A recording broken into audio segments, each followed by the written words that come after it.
Alors, est-ce qu'on peut situer un petit peu la ville de Jindou sur la carte de France? La ville de Jindou, voilà une bonne appellation. Sur la carte de France, Ouais. alors, jusqu'à maintenant c'était le centre du monde. Alors le sud-ouest, voilà, le sud-ouest, c'est le sud-ouest. Jindou. C'est grand le sud-ouest. Ben alors on va dire le Lot, tout simplement. Que je vous ai demandé, c'est de parler de ce film sans rien révéler du film, mais de dire un peu plus que bonne projection. Donc, et donc de nous dire quand même 2-3 mots du film, dont je ne dirai rien moi-même, mais pour juste éveiller le regard de notre public et pour en dire 2 mots. Alors tout à fait par hasard, nous étions allés dans un cinéma dans le Lot et il y avait un petit bout de papier par terre.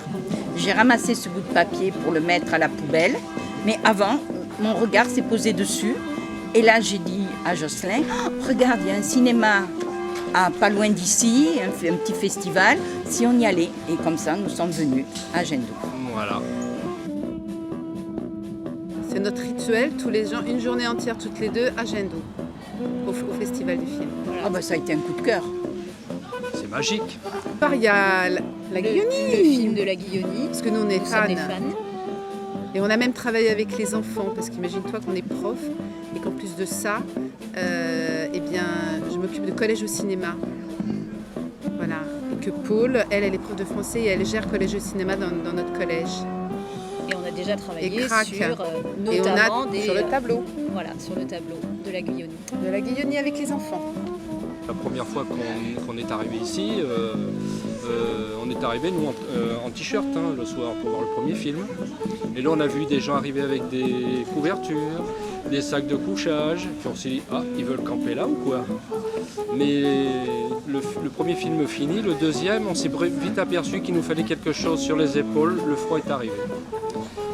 Donc le lendemain on a ramené tout ce qu'il fallait, comme nos copains. Voilà. Et depuis, on vient tout le temps. Dit une journée un peu au hasard Voilà, sur et- le programme et et on va voir des films sans trop savoir ce qu'on On va voir. Et c'est toujours bien. Ça se passait dans la cour et le luxeur était dans la rue, dans un bus, à l'époque. Alors moi, c'est très simple, ça fait 14 ans. Et moi, ça doit faire... ça fait bien 7 ou 8 ans. Ah oui. On est à Jindou. C'est la première fois que j'y suis. Je connais bien le Lot, je viens depuis mon enfance, mais Jindou et le festival, c'est vraiment la première cette année. Ah, Coris Maki, bien sûr. Quand Coris Maki, on a représenté Coris Maki, c'était excellent. Pour nous, ça a été une super année. Ça a été une découverte, nous ne connaissions pas, ça a été une découverte extraordinaire. Mais après, à Jindou, c'est ça, c'est des coups de cœur. Bien sûr. On peut pas décrire Jindou, c'est des coups de cœur. Pour nous, c'est très très important, Oui, Jindou. Ah très. oui. Mon premier Jindou, il a été à la fois doux et fort. Puis il y a certains films qu'on ne comprend pas. Et quand il y a après la conversation, la tchatch et tout, on se dit « Ah mais c'est ça qu'il voulait expliquer et tout ». Alors après on en rediscute tous les deux, on se dit « Mais tu vois, on est passé à travers ça, on en parle ». Un souvenir inoubliable de Jindou. De Lunchbox. Ouais. Lunchbox en avant-première au cinéma de Verdure. Magnifique. Ouais. Une soirée magique. Alors c'est un film qui est sorti en 2003, c'est un film qui est bouleversant, qui s'appelle Osama. C'est un film afghan. C'est un film que j'ai toujours plaisir entre guillemets à revoir parce que c'est très bouleversant comme je le dis. C'est l'histoire d'une petite fille qui ne veut pas subir le problème des femmes afghanes. Donc elle se coupe les cheveux, elle se déguise en garçon et elle rentre à l'école des garçons jusqu'au jour où elle devient une jeune fille. Et là, elle est arrêtée avec emprisonnement et lapidation et repêchée par un vieux monsieur qui la sauve mais qui l'enferme dans son harem pour toute sa vie. Donc c'est un film que Et j'aime fort, beaucoup. ça je ne m'y attendais pas forcément, parce que j'ai trouvé que les films projetés, notamment les courts-métrages, que je n'ai pas l'habitude de voir parce qu'on en voit peu malheureusement en salle, étaient très graves dans leur thématique. Et donc certains, c'était un petit peu, je les ai reçus un peu comme des coups de poing, parce que ça dure un quart d'heure, ça dure 13 minutes, 20 minutes, tourné avec souvent beaucoup de talent, mais surtout une inspiration forte, un message à faire passer. Et de ce point de vue-là, j'ai eu des moments vraiment d'émotions très fortes durant ce festival. Pour moi, le cinéma, c'est des histoires. Ah, c'est d'abord des histoires. Voilà. Et j'aime aller au cinéma pour les histoires. Et même ce matin, où c'était quand même les frères Larieux, et où on pourrait croire que ce ne sont pas vraiment des histoires, mais il y a plein d'histoires. Mais en fait, les frères Larieux ne font que raconter des histoires. Ils racontent l'histoire du film, mais les personnages racontent aussi entre eux-mêmes des histoires. Le cinéma. Art et essai tout le temps, tout le temps, tout le temps. Donc j'y ai amené. Moi, je regardais pas ça, hein. Je vais te dire, je regardais pas ça du tout. Alors, j'ai un peu découvert, je dois dire, le cinéma des frères Larieux, dont je connaissais le nom, mais que j'avais pas beaucoup vu en salle. Donc j'ai découvert la plupart des films, notamment Les 21 jours avec Paty, ou le film Peindre ou faire l'amour, qui était projeté hier soir. Donc ça, j'ai trouvé très intéressant parce que j'ai découvert un cinéma d'auteur. C'est vraiment, les deux frères sont très... c'est une signature qui se reconnaît. Il y a une atmosphère dans ces films, il y a des thématiques qui reviennent sur l'amour, effectivement le désir, la sexualité, et puis aussi un goût esthétique des images. Ça se voit beaucoup dans Peindre, où les paysages, bon là ça se passe dans les Alpes, mais la région des Pyrénées, qui est leur région d'origine, est mise aussi en exergue et en beauté. Et j'ai beaucoup aimé cette dualité entre les deux choses, c'est-à-dire les thématiques qui sont mises en avant dans les films, et puis ce goût de la nature, cette comment dirais-je, exaltation des paysages, de l'environnement. Donc j'ai découvert une forme de cinéma, un style Larieux que je ne connaissais pas avant. Et moi, ce qui me faisait peur, c'était les films en VO. Lire un peu, je me suis dit, je vais jamais pouvoir lire et regarder le film. Bah, franchement, non, parce que une fois que tu commences le film, tu es dedans. Le cinéma, c'est une ouverture vers d'autres mondes. Donc ça peut être d'autres imaginaires, d'autres mondes, ouais. Une ouverture. Moi, le cinéma, c'est une ouverture.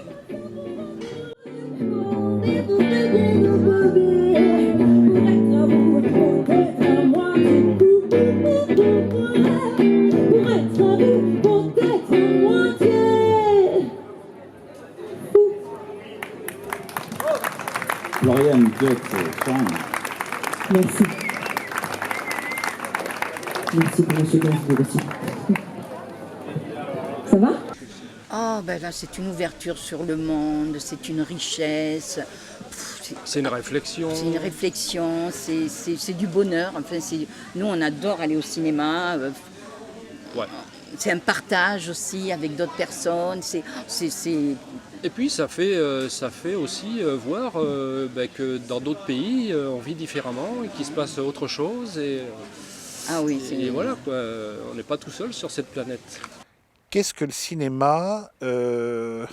C'est à la fois un espace de rêve, donc de création, d'imaginaire, qui nous montre à l'écran peut-être des choses qui relèvent de l'impossible ou de l'aspiration de l'homme à se dépasser, des choses comme ça, bon, ou d'histoires de fiction. Puis en même temps, ça peut être, et je l'ai pas mal ressenti dans ce festival de Jindoux, un miroir de la société.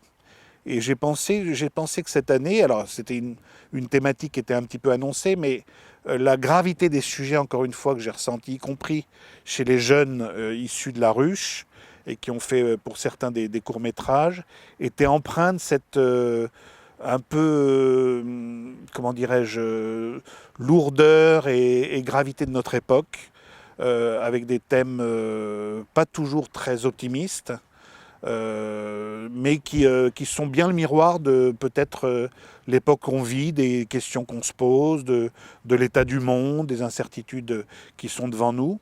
Et donc le cinéma, c'est ces deux-là. C'est rêver, espérer, imaginer l'impossible comme ça, se faire plaisir avec des acteurs qu'on aime, et puis en même temps peut-être se regarder de temps en temps dans le miroir et voir ce que notre époque est, et quand les films passent à la postérité, ils racontent un peu l'époque quelques années plus tard. Au début de votre reportage, il y a une préfecture qui manque d'argent, qui manque de moyens pour faire ce qu'elle doit faire. Ça ressort, ce n'est pas dit, mais ça ressort. C'est ce que j'ai ressenti. Alors peut-être effectivement que dans les conditions d'accueil à la préfecture, c'est-à-dire le nombre de personnel, c'est sûr qu'il en manque. Voilà. Ils ne sont pas toujours tip-top non plus. Pas toujours tip-top. Dans les traductions, il faudrait effectivement qu'ils puissent accueillir dans des conditions normales, décentes, rapides, les personnes qui demandent l'asile, que leur dossier soit instruit beaucoup plus rapidement et qu'ils soient d'ailleurs mis au courant de leurs droits, puisqu'au bout de 120 jours s'apercevoir qu'on n'a pas demandé l'asile, ça veut dire qu'après on n'a plus rien, on n'a plus d'hébergement, on n'a plus une aide, on n'a plus rien. Et après c'est la rue. Voilà, on a le droit à la rue. Voilà. Et quelquefois, ils sont là dans la rue depuis 5 ans, 10 ans, plus, et ils sont clandestins à vie. Je reviendrai, comme on dit dans les jeux télévisés. On ne peut pas passer un mois sans aller au cinéma. Oui, 2-3 fois au cinéma, vous voyez, c'est une passion. Un souvenir inoubliable de Jeanne-Doux. De Lunchbox. Ouais. Lunchbox en avant-première au cinéma de Verdure. Magnifique.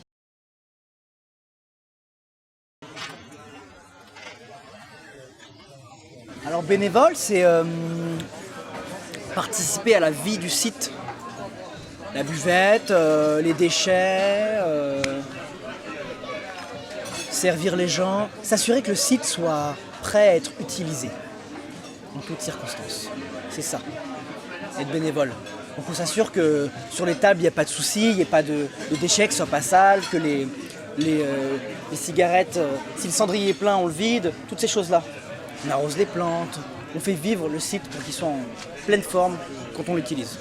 C'est ça, je pense. Ça dépend des jours, ça dépend des gens.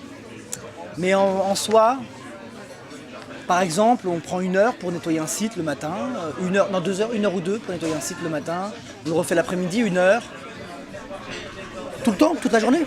Ah, quand même. Enfin, moi je fais du cinéma personnellement. Quand j'arrose les plantes, je mets une petite touche personnelle. D'accord, donc tu fais pas ça, comment tu l'arroses? Je l'arrose pas comme on arroserait les plantes de son jardin. Je l'arrose un peu plus...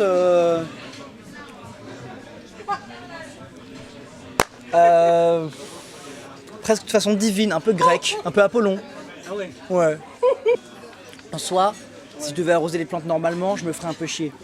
Donc, je mets un peu d'énergie, de groove. Et s'il peut y avoir de la musique, alors ça c'est encore mieux. Donc ce serait bien que quelqu'un t'accompagne en musique quand tu... Oui, ou que quelqu'un mette de la musique avec moi. Si quelqu'un m'accompagne, c'est encore mieux. Mais comme ça se fait, je prends Tanguy qui est juste là-bas, à gauche, je mets la guitare et puis je passe un musicien pour demain qui t'accompagne pendant que tu arroses, c'est bon. Mais demain, je sais pas si j'arrose. Mais je pourrais arroser si tu trouves un musicien. Tu veux arroser un musicien? Non, je pourrais arroser si tu trouves un musicien. Je pourrais arroser le musicien si tu veux. Tu me dis, je fais tout ce que tu veux, moi. Je suis bénévole, je suis disponible.